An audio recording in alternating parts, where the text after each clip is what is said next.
मर्यादा पुरुषोत्तम श्री राम को समर्पित दो ग्रंथ प्रचलित हैं। पहला है तुलसीदास द्वारा रचित श्री रामचरितमानस और वाल्मीकि द्वारा रचित रामायण। दोनों को ही सटीक और प्रमाणिक माना जाता है, लेकिन आपको जानकर हैरानी होगी कि दोनों ही ग्रंथों यानी श्री रामचरितमानस और रामायण में कुछ ऐसी बातें हैं जो अलग है। वही कुछ बातें ऐसी है जिनका वर्णन केवल वाल्मीकि कृत्य रामायण से ही मिलता है। तो आइए जानते हैं रामायण से जुड़ी कुछ अनसुनी बातें जो आपको भी पता होना चाहिए। तो पूरी जानकारी के लिए बने रहिए वीडियो के अंत तक। स्वागत है दोस्तों आप सभी का द हिंदू टेल्स पर एक बार फिर। क्या आपको पता है कि श्री राम की उम्र कितना था और भरत को कैसे अपने पिता की मृत्यु का आभास पहले ही हो गया था?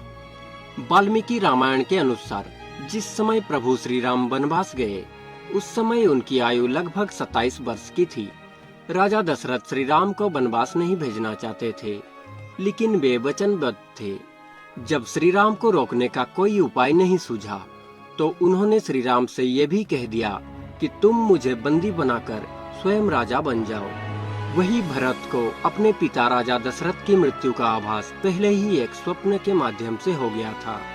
उन्होंने स्वप्न में राजा दशरथ को काले वस्त्र पहने हुए देखा था और उनके ऊपर पीली रंग की स्त्रियां प्रहार कर रही थी। सपने में राजा दशरथ लाल रंग के फूल की माला पहने हुए थे और माथे पर लाल चंदन लगाए हुए थे और रथ में बैठकर तेजी से दक्षिण की ओर बढ़ रहे थे। दक्षिण की दिशा को यम की दिशा भी कहा जाता है। क्या आपको पता है कि सीता स्वयंवर और रावण से जुड़े कई जानकारी श्री रामचरितमानस और रामायण में अलग अलग बताया गया है। श्री रामचरितमानस के अनुसार सीता स्वयंवर के समय भगवान परशुराम वहां आए थे, जबकि रामायण के अनुसार सीता के विवाह के बाद श्री राम जब पुनः अयोध्या लौट रहे थे तब परशुराम वहां आ गए और उन्होंने श्री राम से अपने धनुष पर बाण चढ़ाने के लिए कहा। श्री राम के द्वारा बाण चढ़ा देने पर परशुराम वहां से चले गए थे। वाल्मीकि रामायण के अनुसार एक बार रावण अपने पुष्पक विमान से कहीं जा रहा था, तभी उसकी दृष्टि एक सुंदर स्त्री पर पड़ी जिसका नाम वेदवती था। वो भगवान विष्णु को पति के रूप में पाने के लिए तपस्या कर रही थी। रावण ने उसके बाल पकड़े और अपने साथ लंका ले जाने के लिए कहा। उस तपस्विनी ने उसी क्षण अपने देह त्याग कर रावण को श्राप दे दिया। उसने रावण को श्राप दिया कि एक स्त्री के कारण ही तेरी मृत्यु होगी, और उसी स्त्री ने दूसरे जन्म में सीता के रूप में जन्म लिया और रावण की मृत्यु का कारण बनी। और एक महत्वपूर्ण बात जो वाल्मीकि रामायण में जिक्र नहीं किया गया है, श्री रामचरितमानस के अनुसार भगवान श्री राम ने सीता स्वयंवर में शिव धनुष को उठा लिया था और प्रत्यांशा चढ़ाते समय वो धनुष टूट गया, जबकि वाल्मीकि द्वारा रचित रामायण में सीता स्वयंवर का वर्णन नहीं मिलता है।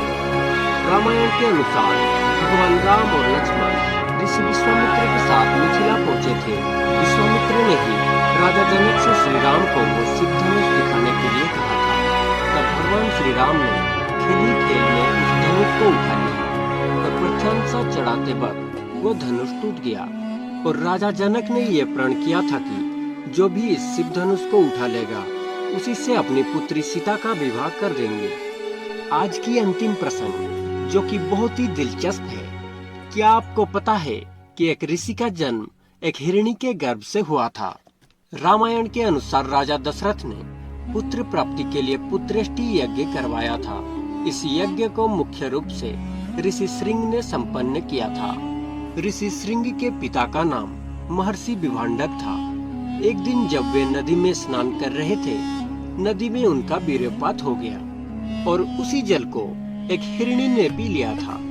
उसी के फलस्वरूप ऋषि श्रृंग का जन्म हुआ था। तो कैसी लगी आज की जानकारी कमेंट करके जरूर बताएं और अगर चैनल पर प्रथम बार आए हैं तो सब्सक्राइब करना ना भूलें। आज के लिए इतना ही, मिलते हैं अगली वीडियो में। नमस्कार।